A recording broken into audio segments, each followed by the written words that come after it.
Chúng tôi để aral hunsuan kan purit te kanta toang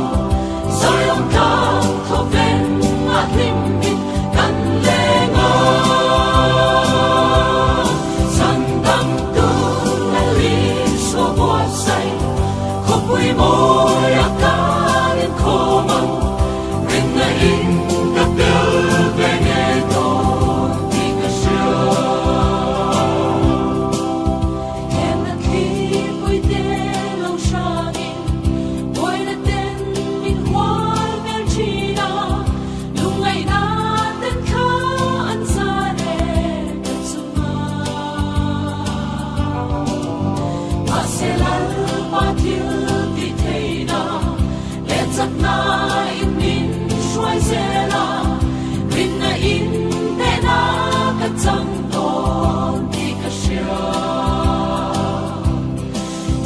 chúng tôi để aral hunsuan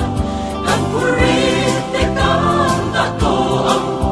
sayong kang thoven at limbit kan lenga sandang tunaliso buasay kopui moy akanin komang rin na ingatel veneto di kasya.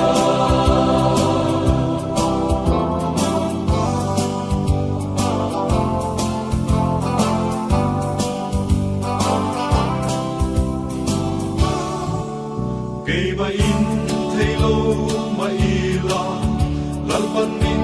tran pui sel don si at te na ka ti la pia